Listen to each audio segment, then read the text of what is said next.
Good morning, everybody. So today's Wednesday. I'm looking a little rough this morning. Got them saggy eyes. We traveled back from Hilton Head yesterday. Took the family down there for a short spring break vacation. Amazing time. If you haven't been to Hilton Head, you need to go check it out. Especially if you like a kind of slow pace, relaxing vacation. It was really cool. But today we're back home and it's time to get back at it. I'm sitting here in the gym parking lot getting ready to go smash a session. So wish me luck, because I'm sure it's going to shock my body, even though I did a lot of miles, a lot of walking, a lot of running in Hilton Head every day. But I'm about to go in and smash some weights and see what happens. So I wanted to hop on and talk about something. Today's April 5th, and I learned something new about April, and that it is Alcohol Awareness Month, and that has made April become one of my favorite months. Just like that, I'm sure I've heard that before. Never really took on a meaning for me. A lot of you know that I started Project Me back in July of 2021. So I don't know, 7-8 months ago, whenever that is, and it was much needed. It's been an awesome journey. I've shared most of it with everyone. I'm still early on in that wellness journey. There is a ton of room left for personal development and growth and improving my health and wealth and longevity and all those things. I've been super open and sharing with that part of my story. But there is a part of my story that I haven't been as open with, and it's not because that I'm ashamed of it or scared to share it. It just, the timing hasn't really been right. But I think the timing is right, and I've had some feelings lately. I've had some tugs on my heart. I think God is wanting me to share this part of my story, because I think there's somebody out there that needs to hear my story and see that there's hope for it, recognize maybe that they have a problem. So one of the biggest hurdles in Project Me, especially early on, for my mental development and my physical improvements, is that I am a functioning alcoholic, highly functioning alcoholic. And if you're not familiar with that term, what that means is basically it doesn't affect your daily life. It's a little different than the stereotype of alcoholic. A lot of people think the term alcoholic and they think this sloppy monster, staggering in the dark street, or somebody getting behind the wheel smashed and causing an accident, or a guy getting home in the evening from the bar and to his neglected family, and he's mean and he beats on them and kicks the family dog and all that stuff. But there's a whole another genre of alcoholic out there, and that's the category that I fell into, where not only did I not miss time at work, but in the last couple of years have excelled professionally. I did not go home or go to bars and miss time with my family. I didn't drive around drunk. I didn't get sloppy drunk. In fact, and this is one of the craziest things about this is I found myself drinking almost every single night for several years, 6, 7, 8 years in a row.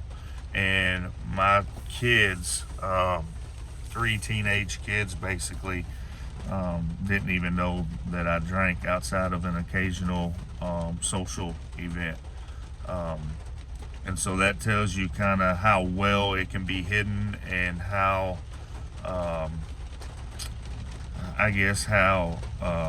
camouflaged it can be. But let me tell you this, that just because it doesn't cause a person to miss time with their family or get mean or cause a crash does not mean that it's not dangerous. I caught a blessing, a true blessing from the Lord, I think, and I don't know why or how, but I'm so thankful for it. And that is that I was woken up before I ever approached rock bottom with a drinking problem.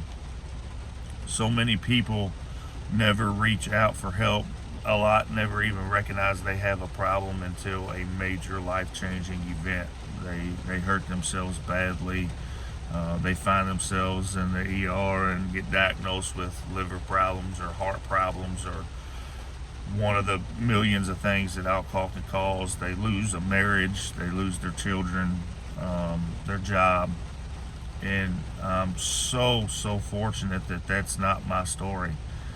That's far from my story. But what I did have was a wife that knows me better than anybody in the world.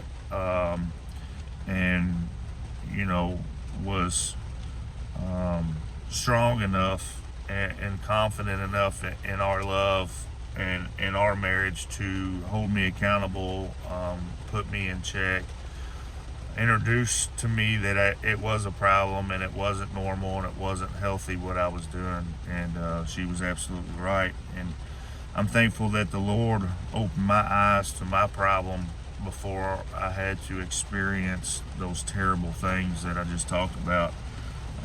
I think there's a lot of people out there like me. I think there's a lot of people out there that think that they're borderline having an alcohol problem.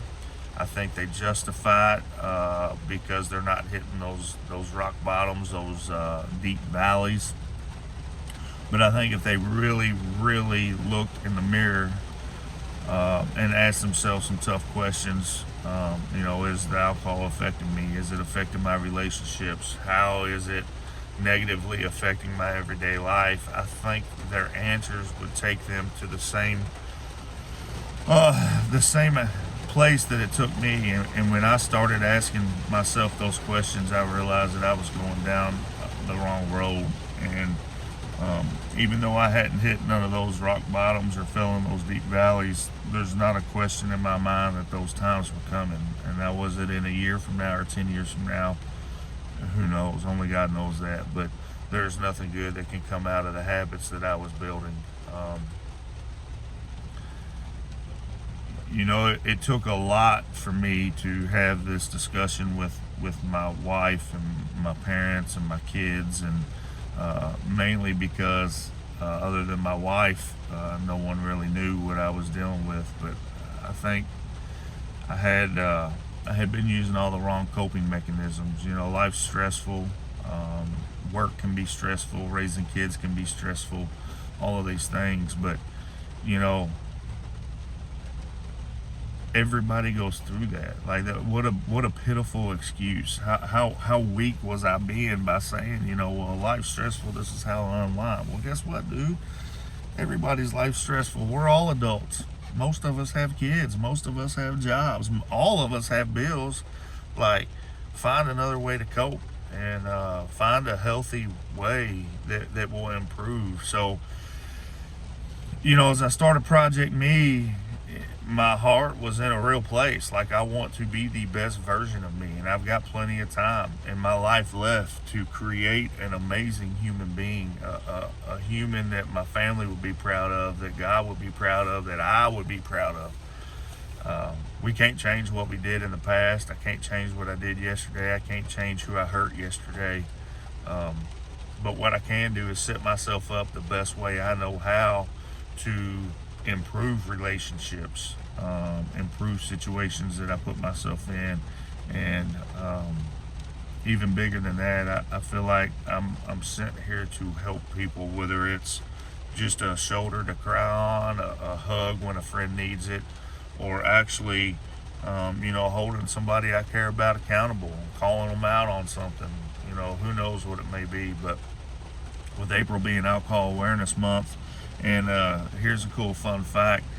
Yesterday I hit 4 months sober, so not a drink in 4 months, and I can write down a list of pros and cons of not drinking, and it's eye-opening because I know this because I did it early on when I quit drinking, and it was really tough. And I wrote this list down, and on one side I had pros, and the other side I had cons, and I'm writing, and I kind of pick my head back and I look at the list, and this one side of pros is full. There's a ton of stuff written down, and this other side of cons. Okay, what are the cons of me not drinking?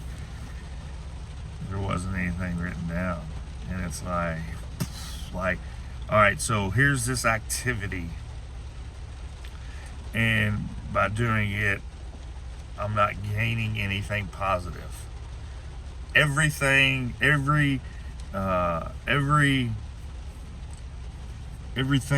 I'm gaining from doing this activity is a negative impact on my life or my relationships. Whereas if I don't do it, there's nothing negative that comes out of that. So it's just crazy. It was eye opening for me that by not drinking, so many pros and no cons, and that got really messy. That was terrible. I'm sorry for rambling. Sometimes I get caught up in my emotions talking about this and how fun it is to experience these things sober. So this family vacation we just got back on, it's first vacation, and I can't tell you how many years that I was completely sober, engaged. It was fun. I think the benefits are starting to really show physically. My physical transformation is being sped up because it's easier for me to hit my macro targets and all of those things. So it's been awesome. I know this video's long. It's long because it's important.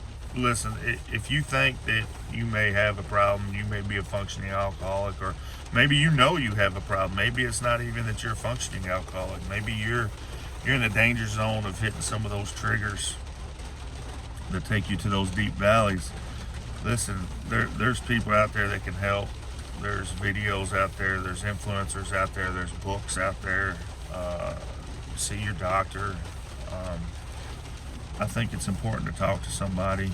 If you want to know more about my journey and kind of how the stepping stones were laid out for me, comment, reach out, shoot me a message, shoot me a text, shoot me a call. I will stop what I'm doing and absolutely talk to you about this topic. I want to help answer any questions for anybody that I can, but what I can tell you is that it was like taking the fuel that was fueling the vehicle for Project Me and replacing it with rocket fuel. It's been an amazing 4 months sober. I'm looking forward to the next month after month after month. I'm going to start making more content about it, whether it's TikTok, Instagram, Facebook, YouTube, whatever the case may be. So if you want to follow along with my journey of defeating alcoholism, Project Me, I'm training for an ultra marathon, which is wild, right? So that's something I put together for charity, for an amazing organization, Shirley's Way, working with those folks over there. Amazing people doing amazing things. So if you want to see me train, you want to see me go from a massively obese alcoholic to a extremely fit hybrid athlete finishing an ultra marathon in just over a year. Remember, I started last July. Subscribe, like, comment, follow, do all that good stuff. I'm going to start putting out some content about it. And I love you, and God loves you, and I look forward to hearing from you and interacting with you. So have a good rest of the week, and try to enjoy this rainy, cool weather here in Kentucky. We'll talk at you next time.